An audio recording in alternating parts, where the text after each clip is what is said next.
for understanding these survival strategies, it's important to remember that we exist as these open systems that are kind of inherently complex, right? And you were mentioning at the start how we move between a certain number of states. So, I breathe in and I breathe out, and then I keep doing the cycle, and then I move between these two states again and again for the entire time that I'm alive. And, if I were to just stay in one state, then that would be a state of being in equilibrium, right? I would dissolve into everything else. So I need to be doing an active process of shuffling around my states as a kind of survival strategy. But then within that, a kind of subsequent survival strategy, if that's not good enough, well, I can't do it blind, I guess. I need to have these expectations and then adjust based on the feedback. And I think it's also worth mentioning that, when we're talking about expectations, we're talking statistically here, right? Like a fish. So like a fish expects to be in water because it finds itself in water, and it makes sense. The way I think about it is it makes sense for it to keep expecting water or to return to water if it finds itself out of water, because the fact that it exists in that niche shows that it's a successful strategy to some extent. So it's wise to continue to expect to feel water, and if you don't, then you should probably move back in the direction of water. No, absolutely. Yeah, that's a lovely example. It actually reveals two sides to this expected surprise. And I should say you're absolutely right. I'm often guilty of using words in a very technical sense, a mathematical sense, without realizing that they're heard in a folk psychological sense. So, when I talk about a belief, I'm talking about a probability distribution.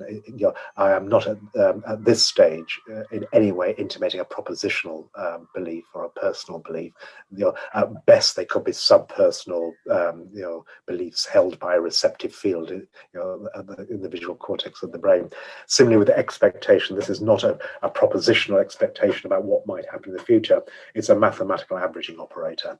So it's if the surprise of something, technically the self-information or the potential that we were talking about for the negative log probability of something happening, is an attribute of something that you've observed that has actually happened.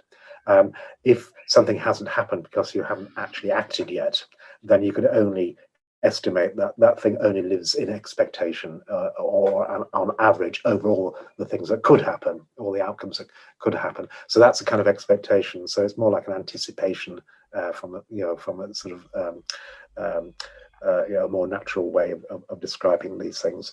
And you're absolutely right that that kind of anticipating what would happen if I did that becomes absolutely crucial for survival. I'll just make a little sort of note in parentheses here that we've moved with gay abandon to talking in a very teleological sense. We must always remember that underneath, this is the way systems have to behave.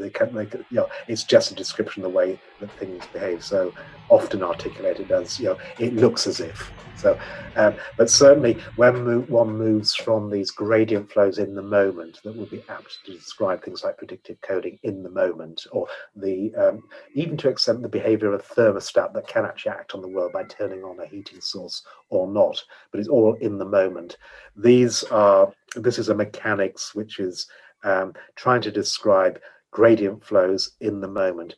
What we've done now is really talk about trajectories into the future. So mathematically, this is akin to the pathological formulation, where we're talking about sort of expectations or averages in the future. And of course, that future can be quite can have quite a distant horizon. So what we're now talking about is planning. Nothing more or less. Some creatures plan. Thermostats don't plan. Viruses don't plan. But they still conform to the free energy principle in the sense that in the moment they're always avoiding toxic concentrations. Or if you're a fish, and you have the opportunity to go back into the water, then you will do that in the moment. You don't plan to do it, you just do it reflexively. And you can get quite a long way describing biotic self-organization and many simple creatures simply through this in the moment kind of minimizing your prediction error or your surprise or your free energy. What we've done though is look at other kinds of systems that look as if they are planning. And we're now talking about the probability distributions, not at the state at this moment in time, but over the paths into the future. And this is where all the interesting, I think, aspects of active inference come to the fore, that come now with the temptation, which we will succumb to put a teleology on them. I've done that just by saying planning, this,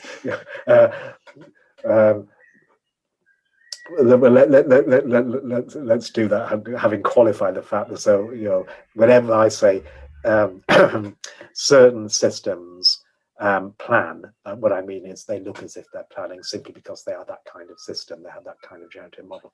But that planning, avoiding surprises in the future, has two aspects to it.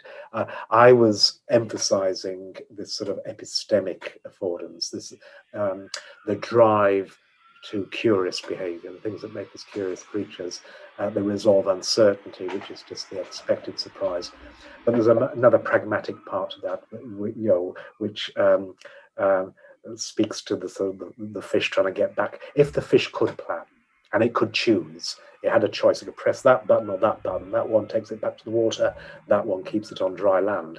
And then that planning now becomes very much a part of this, the expected consequences of action, where there are certain beliefs that are held with sufficient precision that if they're violated, they will also become surprising, like not getting back into the water. So if I believe, if my plans are underwritten by certain prior beliefs about the consequences of action, there is going to be a part of the surprise, or the expected surprise, that is underwritten by the kinds of things I expect to happen to me, given I do this or given I do that. So what we've got is actually quite a complicated, a slight, if you like, refinement or nuancing of the imperative to minimize expected free energy or expected surprise, because we have to carve that up into two kinds of expected surprise. One is the epistemic part, which is resolving uncertainty and seeking information.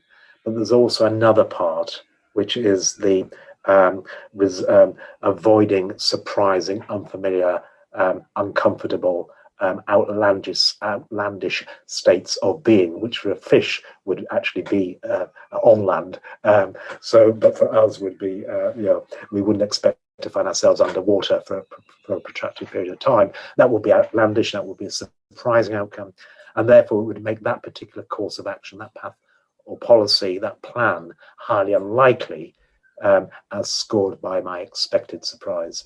There's a beautiful piece of maths underneath this, which do you want to indulge me, or do you want to move on to your next question? You can absolutely go for it. Okay, so that sort of dual aspect to the expected surprise also refers to surprise itself. If you read surprise as the evidence for me or my model of the world that I entail. So if you're a statistician and you want to maximize the evidence for your hypothesis, and you've got a bunch of hypotheses or statistical models, and you want to score the evidence, what you are very mindful of is that evidence can be split into two bits in exactly the same way the expected surprise or the expected free energy can be split into these information gain and expected surprise parts, the epistemic and the pragmatic, sometimes called intrinsic and extrinsic value, or intrinsic motivation and extrinsic motivation. There are lots of different, depending on which field you're in, there are lots of different names for these two sides of the coin. The equivalent in straightforward statistics is complexity and accuracy. So the probability of some data given a hypothesis or model of those data can always be split into accuracy and complexity. And the game is to try and find the model or the hypothesis that provides the most accurate account of those data, that minimizes the prediction error of the data itself, whilst at the same time minimizing the complexity or maximizing the simplicity. So this is Occam's principle. And it's vitally important in both statistics and machine learning, because if you ignore the complexity part, then you will overfit your data. So, this is a truism which is often overlooked in many fields, and I think at great cost, that to do good self-evidencing, either as a statistician or a person, you're in the game of finding the simplest explanations that afford accurate accounts of your lived world as accessed through the sensorium in the moment, making sense of these data that have actually been realized, that are at hand for you to play with. The equivalent when it comes to the expected data, the data I anticipate if I follow this action or that action, of that accuracy and complexity, now becomes ambiguity and risk, which is another way of carving up the teleology of minimizing expected surprise or expected free energy. So you're trying to minimize the risk of departing from your prior beliefs about the kinds of outcomes you expect to encounter and enjoy.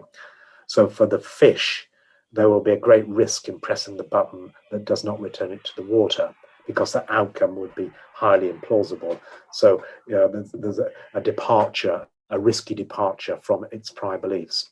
And then the epistemic part becomes the ambiguity, and it's this part that resolves things like the dark room problem. This is the curiosity. The first thing that I do when I enter a dark room is to turn on the light. Why am I doing that? Well, I'm doing that because now the information and the way that it is being generated by whatever is out there is now much less ambiguous, supplied to me in a much less ambiguous form. So darkness is very ambiguous. It could be anything out there. It could be a bed or a chair. There could be nothing there. I don't know. But since I put on the light, then the data become much more informative, much less ambiguous. So it's just this, I find a beautiful symmetry between the pressure on statisticians and scientists to come up with the simplest, minimally complex hypotheses that provide an accurate account of everything they're trying to explain in the moment, given some data, and the imperatives for good behaviors that have this sort of risk and ambiguity. And you can sort of look at those terms, and what you get, you can rearrange those terms, but preserving that sort of dual aspect. And what it looks like is exactly what people on two sides of the Bayesian coin, when it comes to behavior, have known for a century, well, slightly less than a century. So on the one hand, you've got Bayes' optimal design principles. So this is the epistemic part. This is the ambiguity resolving part of this imperative to minimize expected surprise that can be articulated in terms purely of the information gain. So that's the principle of optimum Bayesian design. So if I was a very, very good scientist, I would always do the perfect experiment that got me those data that maximally informed my hypothesis space. And then the other side, which is a risk side, is what is considered by people in decision theory, in particular sort of Bayesian decision theory, to minimize the expected loss or cost of some outcomes. So you put those two together, and then you've got the expected surprise or the expected free energy. So I find this sort of what looks as if these are dual imperatives to keep on the well-trodden road, the well-trodden path, yet at the same time learn as much as you can about the terrain through which that path is coursing. Yeah, that's nice correspondence. I think the elegance seems to fall out of the we were talking about the simplicity of these tautological ways of thinking, and just the imperatives to survive it will trim the fat, I think, and bring in that Occam's razor type elegance to any life process.